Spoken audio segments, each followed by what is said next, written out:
So it's an honor to be here, and I'm going to look at this or address this in a slightly different way. Disclosures: our Scripps Translational Science Institute is funded by a generous grant from Qualcomm Foundation, as well as some of our research by Janssen Pharmaceuticals. I'm a medical advisor to several companies that normally I would say something like, historically, that's usually the kiss of death for that company. But since Spry Health is here, I probably shouldn't say that out loud. I do. All right, so all of you are here by default are probably very interested in technology and healthcare. But in general, when we think of physicians who think of what does digital medicine mean, the first thing everybody thinks of is, including apparently the president of the AMA, and their only capabilities are electronic health records. And all of us would agree, I believe, that these weren't designed to improve our ability to care for patients. They weren't designed to improve the health of patients. They were designed to allow healthcare systems to bill at a higher level. But that is not what digital medicine is, and so just so we can kind of level set where I start. So I think it encompasses a broad range of interconnected technologies that includes and is really enabled by what smartphones bring. I'll talk more about that. Wireless sensors, information systems, cloud computing, machine learning, many of which, in fact, probably all of which have been discussed already this morning. But the key of digital medicine, and I think the theme I'll try to come across in my time, is to really utilizing all these, integrating all of these multiple streams of data, using all of these technologies, including real world, or especially real world patient-generated data, which then can be incorporated in entirely new, innovative, consumer-facing systems of health management. Now, when you look at the kind of daily press around digital medicine, you can see there's a lot of enthusiasm, and I would say overused. We tend to oversell what it can do today, which I personally think doesn't help the field move it forward. So this was a study that came from Mayo Clinic that got a lot of headlines as an ACC presentation, and this happens to be just one headline: reducing cardiac readmissions in app by 40%. Another Cleveland Clinic led device that is under your mattress decreases or is able to predict heart failure readmissions. Another study out of Mayo that voice analysis app identifies heart disease. Boy, I can't even read this one here, but it's predicting heart attacks before they happen. And then finally, big data will reduce costs and improving outcomes in healthcare. So the field is full of a lot of what I'd say over enthusiasm for what we can do, and Vic mentioned earlier the trough of disillusionment that Dave Albert, because there was all this enthusiasm supported by high-profile studies like this with a lot of press that just ended up not going anywhere. And there's a lot of reasons why there should be a lot of enthusiasm for these technologies. And when Seema talked, it reminded me that she grew up in an era more digitally connected as it is, and then pointed out her office is the same way that a cardiologist's office would have been short of the Epic medical system than it would have been 50 years ago. And so I use as a benchmark my cardiology fellowship. So that was in 1995. And the ACS Red supercomputer was the fastest in the world at that time. Cost $55 million. Pretty much filled this room. And today you have that power in a chip that is capable of a mobile phone. Not in there yet, but you have that same capability as we had. When I was a cardiology fellow, IBM's Deep Blue beat Kasparov in chess, and that was a huge thing for the few of you who were around when that happened. Today I can download an app on my phone that does the exact same thing, and we've gone much beyond just the one dimensionality of chess, and Michael mentioned that, but Google's DeepMind and the work they did in Go and multiple other examples of the capability, and some of which I'll touch on. So we've in cognitive computing and artificial intelligence, we've made leaps and bounds since then. And then also, when I was a fellow, only less than 0.5% of the world population actually had connectivity to the internet. Globally, it's over 40% now, and nearly 90% in the United States. So we look in what I think of as a relatively short time in the span of my career from training to today, these remarkable changes, and I think Seema in her introduction and giving all the apps and everything she uses on a routine basis is a great example of that, where so much has changed around us, so many capabilities we have that we never had before, yet the way we take care of our patients, especially as our chronic outpatient management, is really no different.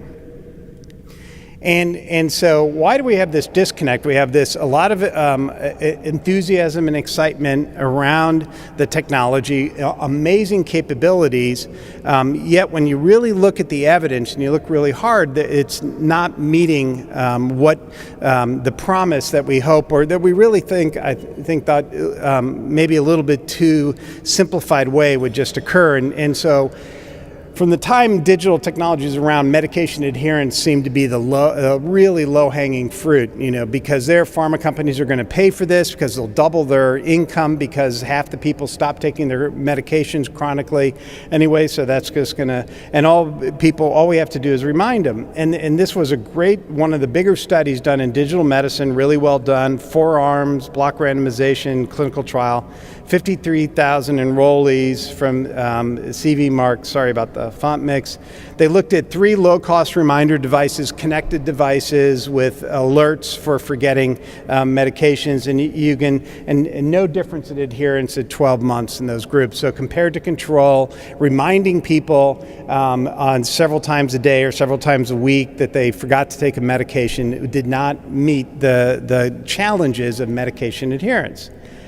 And so what that comes down to, we're trying to rely on a technology without really understanding what is it that our patients really want and need, and then how do we deliver that to them. And there are a couple of hints on especially when you think of medication adherence. There have been several studies that have looked at this idea, and I like this headline, or the title of this manuscript, "You Get Reminded You're a Sick Person." So the idea that digital technologies run the risk of just telling our patients reminding them of things they don't want to know. And that having a phone vibrate or beep and tell you that you haven't taken your medicine is just another reminder to them that they're sick. And so there's this assumption often by tech developers that we assume that all of our patients are just going to be super enthusiastic about ways to track their blood pressure, their glucose, and I'll give examples of that, and their medication adherence, and we have to rethink that. This is an example of 2 studies that I found really interesting. So the home monitoring in patients with diabetes has started in the late 1970s, and we have great data on that. So there have been 2 good studies I'm aware of. The Esmond study was a randomized trial, only 184 people, newly diagnosed type 2 diabetes, not requiring insulin. They're randomized to self-monitoring or no monitoring at 1 year. The idea is, we'll let somebody track their glucose levels, that'll improve their control. Well, not only did it not improve their control, but it was also associated with higher scores on the depression subscale. So essentially, by giving people their recurring glucose information, newly diagnosed diabetes, we didn't improve their control of their diabetes, but we made them more depressed. And there was a similar finding in this observational study that looked at a little bit less than 3,000, again in individuals with diabetes who do not require insulin, and found that self-monitoring was associated with higher hemoglobin A1C levels, so not an improvement, but a greater psychological burden in terms of stress, anxiety, and depression. Now, heart failure has been this very low-hanging fruit, or assumed, because it's a high-cost item for Medicare. We now have penalties against it, so the assumption is, we can just monitor people at home, and with monitoring, we'll be able to treat them better and implement faster strategies and see what and keep them, prevent hospitalizations. Again, the BEAT-HF study is, I think, one of the better run studies in this field. It's not the perfect mobile health study, but the idea was around using mobile connectivity. So a little bit over 1,400 patients who were discharged from the hospital after heart failure. They're randomized to either usual care or daily telemonitoring that included blood pressure, heart rate, symptoms, and body weight changes. So not very different than what we often, a lot of heart failure clinics perform.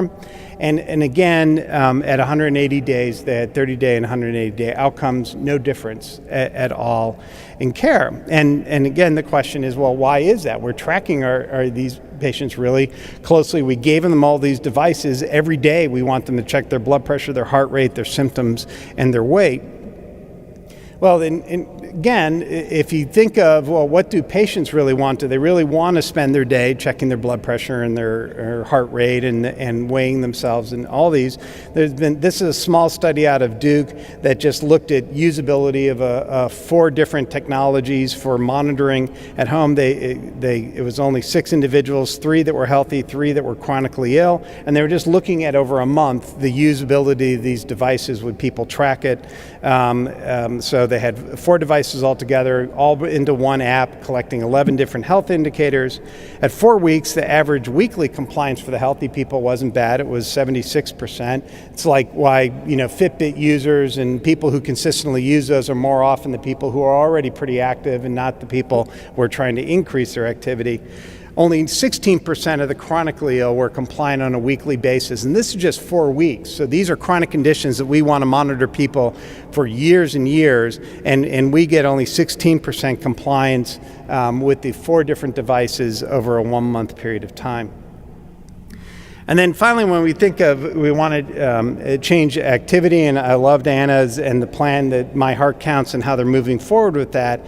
But there are a lot of wellness programs that have provided activity trackers for their employees, and we just assume, well, again, we'll just give people a way to measure their activity, and because of that, they'll increase their activity.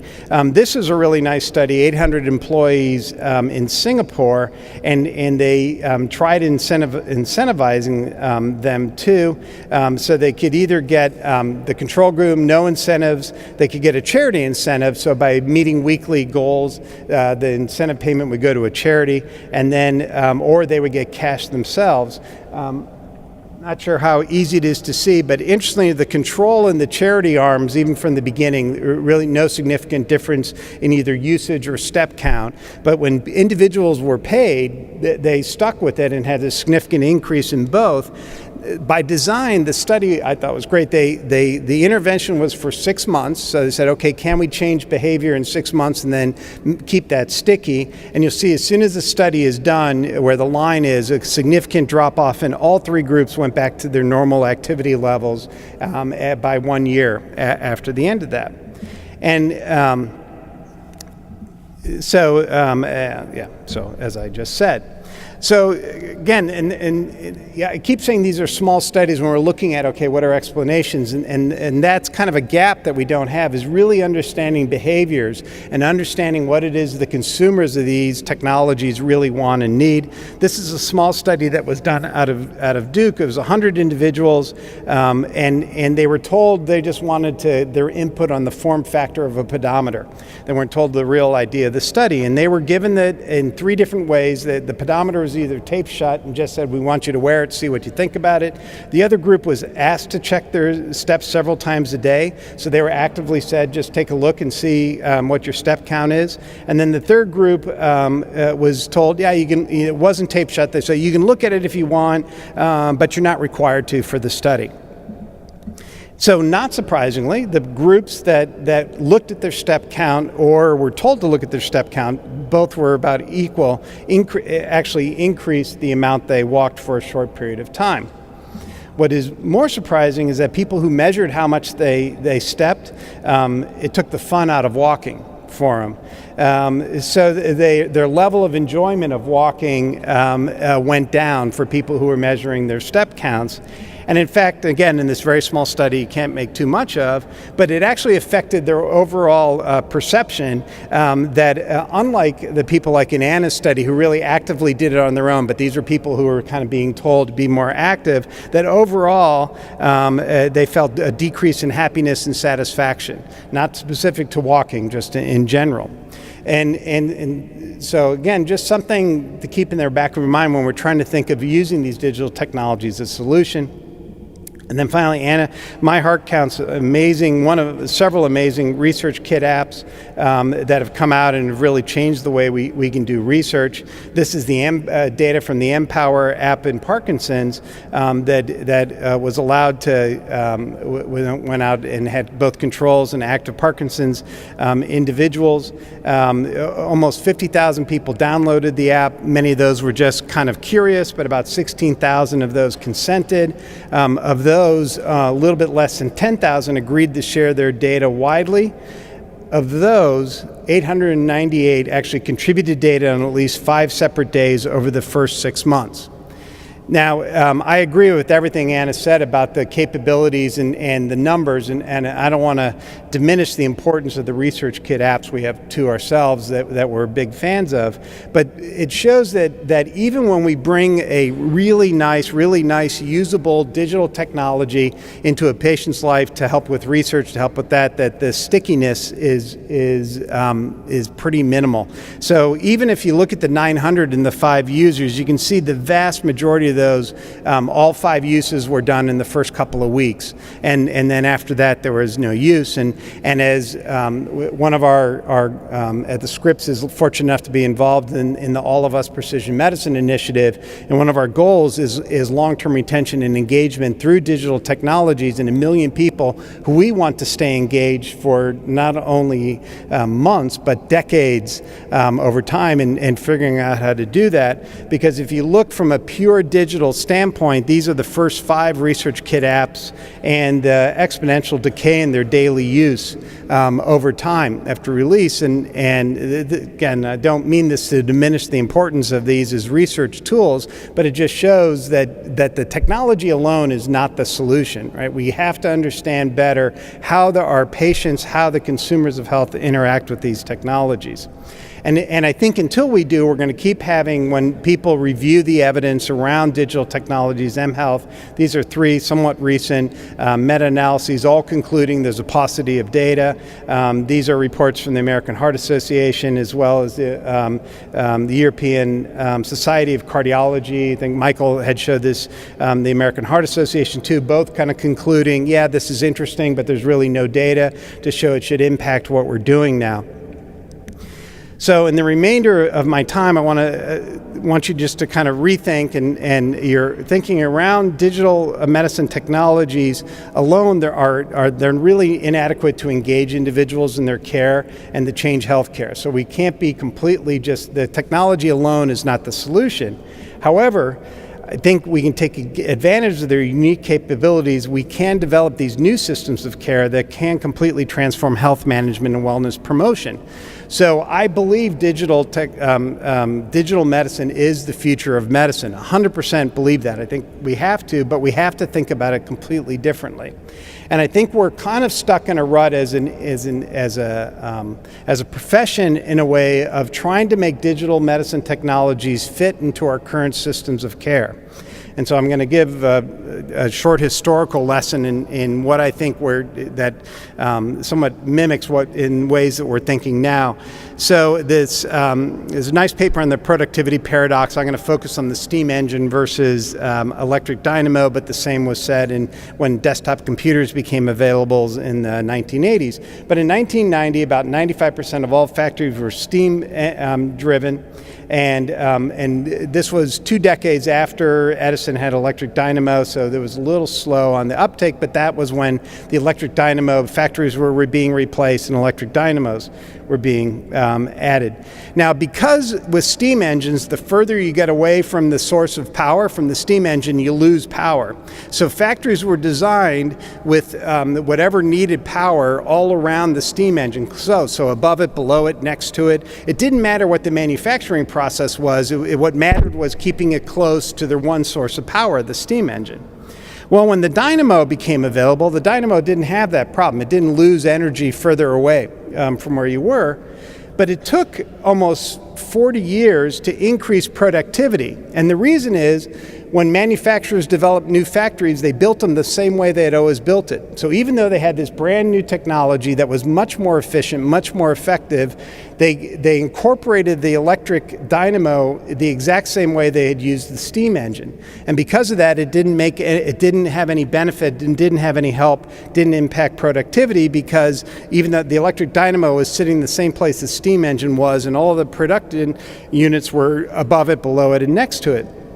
It wasn't until people like Henry Ford and surprisingly cigarette manufacturers were some of the first to uptake, where they used an assembly line process. They changed their manufacturing processes around the technology and what the technology brought that was new and different. They totally redesigned their systems of manufacturing.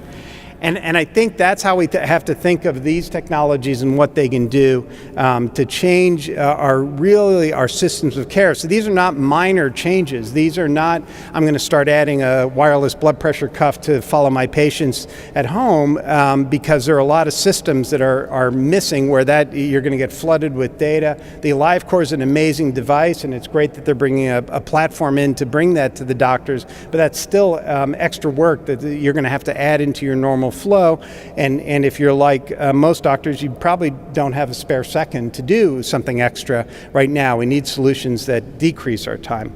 So I'm just going to give 2 examples of that.